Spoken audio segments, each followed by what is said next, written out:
Hello you guys, and welcome back to my channel. So this is gonna be day 3 of Vlogmas, if you will. Yesterday, Sunday, I didn't get that much footage. I worked and I wasn't feeling good again. And then after I got off, my lover and I went Christmas shopping, and I didn't record any of the footage while we were out. But today I did want to come over here and give you guys a video today. I worked today. I did a little overtime, but I wanted to show you guys some of the things I bought. So remember I was telling y'all Saturday that Bath and Body Works was trying it with their candle sale day. And when I say trying it, they tried it. Like we went to another we went to another Bath and Body Works restaurant over in Newport Richie. They had the exact same candles that the Bath and Body Works at University Mall, as well as Wiregrass Shops had the exact same candles, right? So I ended up just getting 5 candles, and they was telling me to bring them back to exchange them for the scents that I actually wanted. But anybody got time for that. I'm gonna just keep the kind that I got, burn them out, and then just buy some more when I need to.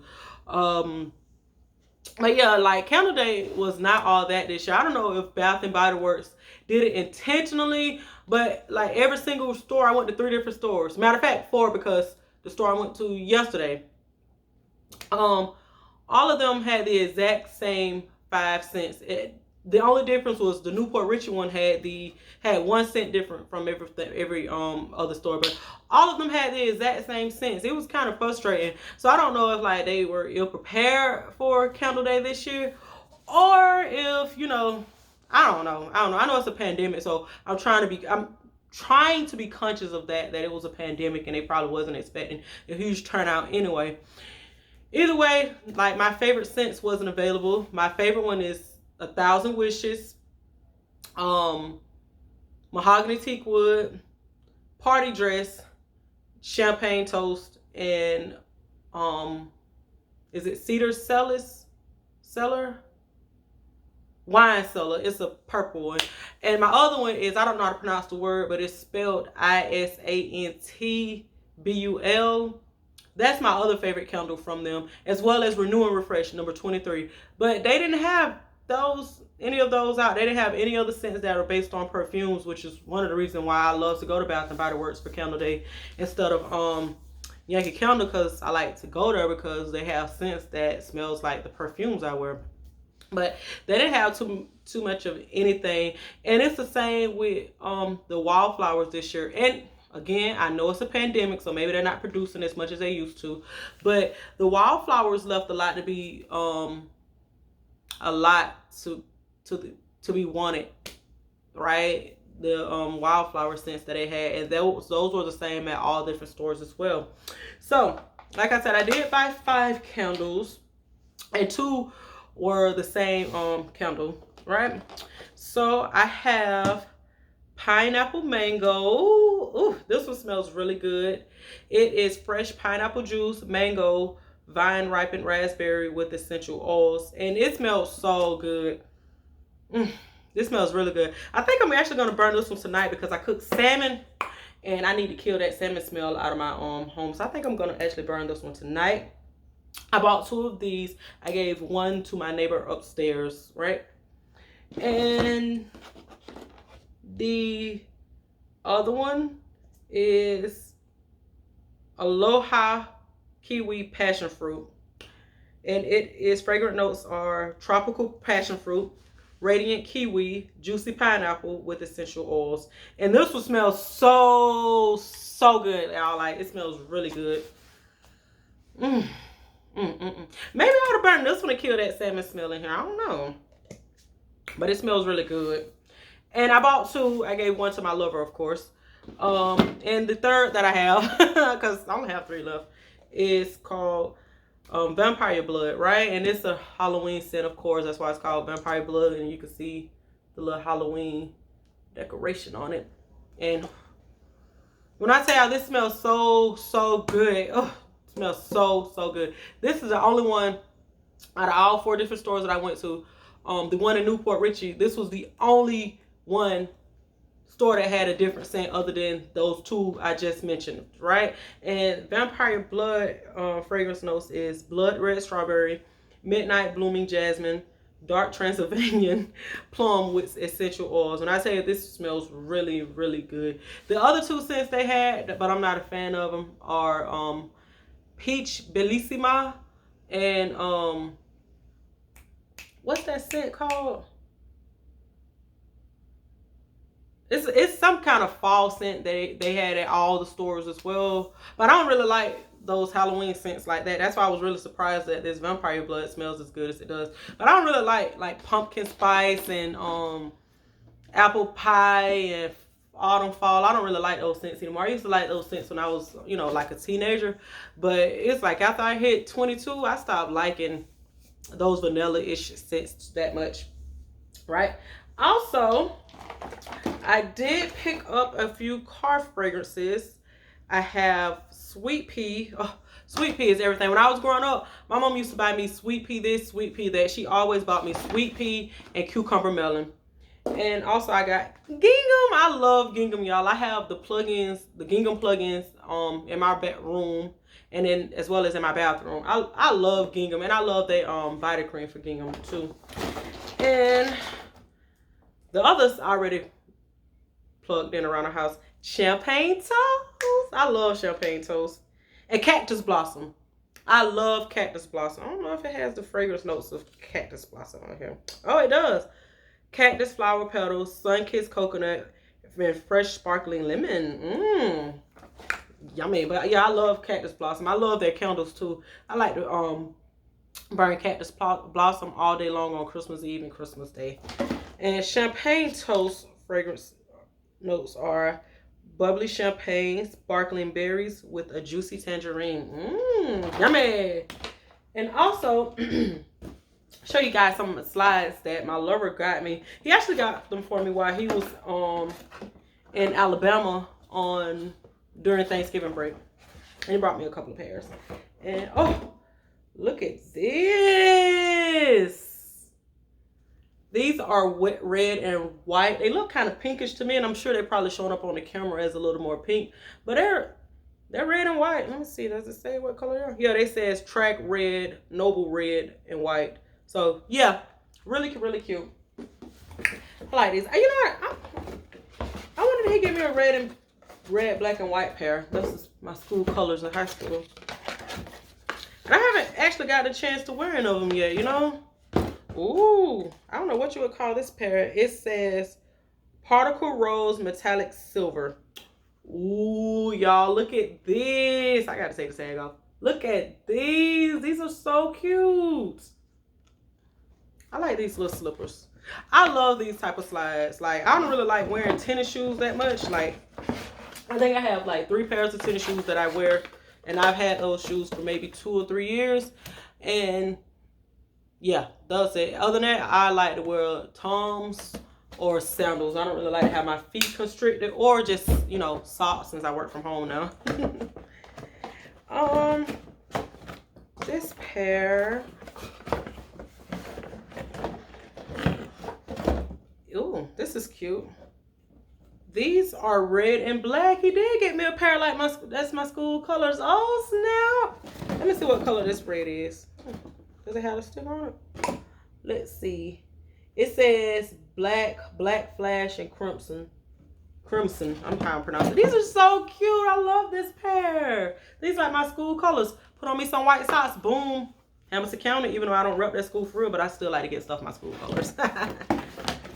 Let's have one more pair.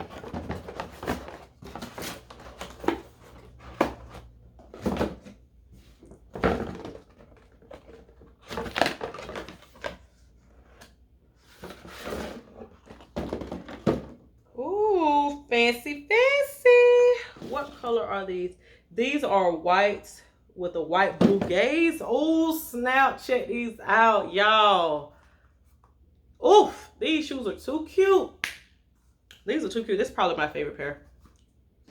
These are really cute. Oh, I should have did a try on. Nah, I'll just show them to you. Okay. So that's it. I ain't really get too much of nothing this weekend like I wanted to. I was gonna get a pair of boots, but I'm gonna go next weekend and get a pair of those ankle boots. All right. So yeah.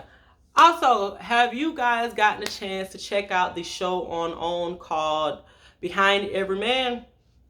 And it's on the Oprah Winfrey Network. And basically, it's about powerful men in the sports, music, and entertainment industry. It's about the women that's behind them, their mother, aunts, wives, sister, those type of things, right? Those women. And I watched 2 episodes. I watched the Jonetta Patton. I hope I'm saying Usher mother's name right.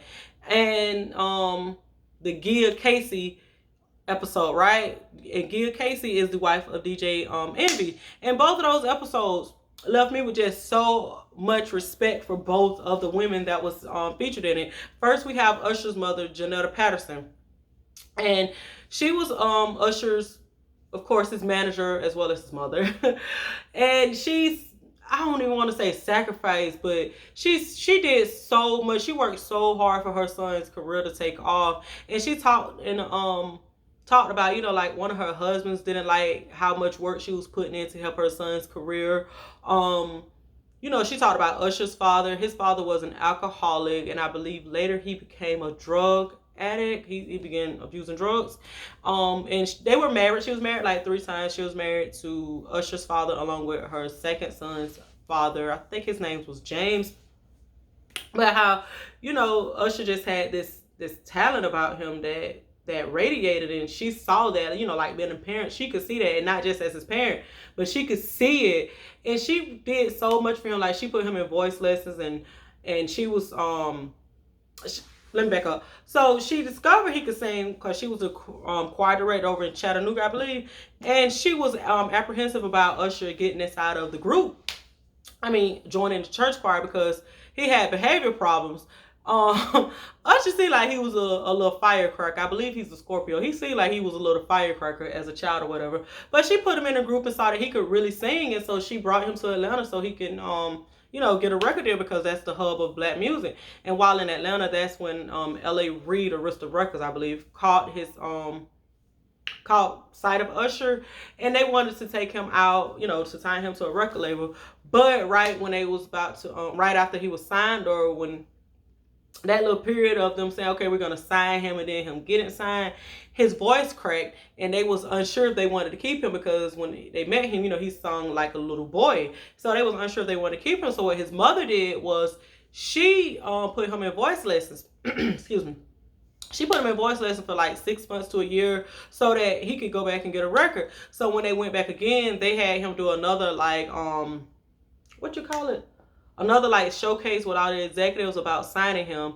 And, they agreed to sign him. And then he went off, that's when she was introduced to P. Diddy. And P. Diddy asked her to let Usher work with him and trust her and go to New York with him. And she said she was apprehensive about it, but she did it because she knew that was something that Usher probably needed or whatever. And if you saw the behind the music that came out like in 2004, 2000, like in the 2000s, that Usher was exposed to a lot of things, like sex and things like that. But this is 2020, so they didn't talk about all the things that he was exposed to while he was up on the P. Diddy, which I'm glad for, and I probably shouldn't even have brought it up. But anywho, when Usher came back, he graduated high school like his mom wanted, and when he came back, he went into the studio and he recorded an album.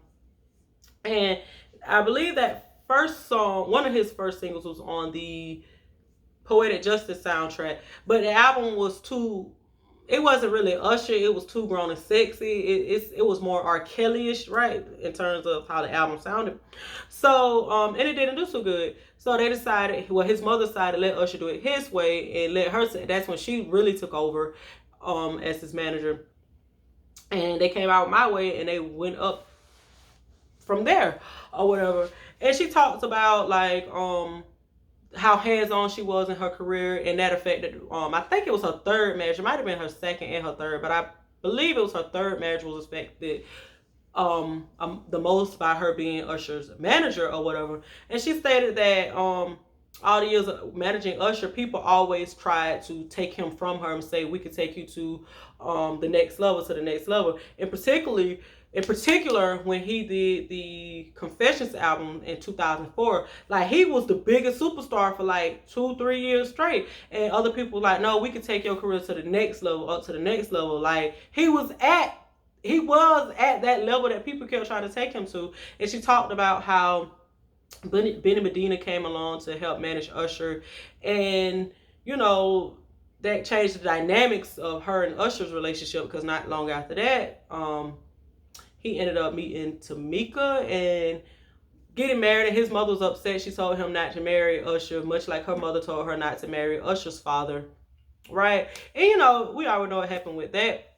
But yeah, her story was really awesome. It talked about how she left Usher's management for a little while, and then she came back she came back during the Here I Stand era, and that album wasn't doing too good. But when she came back, because she know how to do her job damn good, that album shot to the top of the charts after she came back in and, you know, did what she needed to do to help retool his image.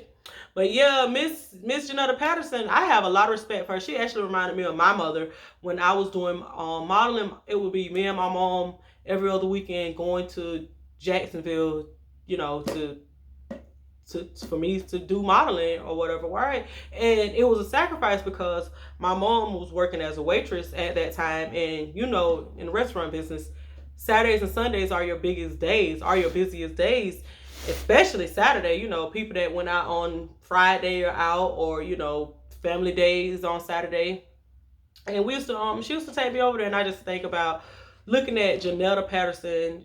You know, she just really reminded me so much of my mom. Like, it was just my mom, much like Usher. Even though his mom was married, it was still, because she wasn't married to Usher's father, you know, growing up, because I think they divorced that too.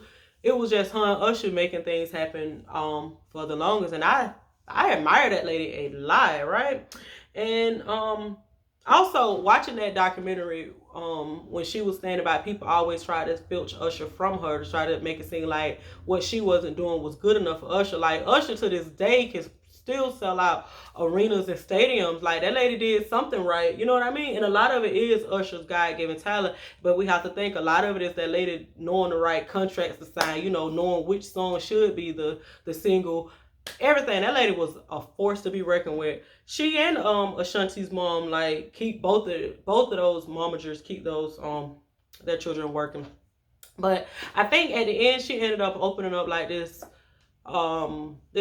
restaurant, this bring your own food restaurant, something like that, where people can come in there and cook food at this restaurant, or someone could cook it for them. That's what she's doing now. But she had an amazing story. She said that at this point in her life, because she's done so much, that she's just enjoying her grandbabies at this point in life. But yeah, if you get a chance, definitely check out that show, Behind Every Man, right? And also, when you looking at Usher's mom and listening to her story, it was very reminiscent of Michael Jackson's father, Joe Jackson, Beyonce's father, Matthew Knowles, Richard Williams, Venus and Serena's father, where you could tell, like, they were very involved in their kids, right? And parents do this, and I'm mentioning these parents, right, because my mom is black, right? But anyway, I feel like a lot of parents, they sacrifice a lot when they see their kids have a talent and their kid want to go places. They sacrifice a lot. And when she was saying that people will always try to filter her son for her, make it seem like what she doing wasn't good enough, reminded me so much of, like, Joe Jackson and all of them, and all that they sacrificed for them kids, and now they get such a bad rep, but they really worked hard for their kids. Like with Beyonce's dad, Beyonce grew up in a large, beautiful home, and they downgraded to a 2-bedroom apartment because he quit his job to manage her careers. So I definitely think that people in the media, or people that's in the industry, they shouldn't give those parents the hard time that they give them, because those parents are sacrificing a lot for their children. Especially, like, we could talk you know, all day long about what Joe Jackson did to his kids, but you know, I really feel like Joe Jackson sacrificed a lot for his kids. Of course, when you have kids, you're supposed to sacrifice for your kids. You're supposed to make sure they're fed and happy and clothed. But I think when it comes down to putting your child in the entertainment industry, you open yourself and your family up to a whole lot of scrutiny and criticism, and that some of it is kind of unwarranted, right? Because y'all are still family at the end of the day. But yeah, y'all, if we get a chance, definitely check out the Jonetta Patton episode. And I'll come back to you guys another time to talk about Gil Casey, because I got a lot of respect for that lady too. Anywho, you guys, don't forget to like, comment, and subscribe. And don't forget to follow me on Instagram at booksbybrit, or shoot me an email at booksbybrit@gmail.com. And I'll see you later. Bye.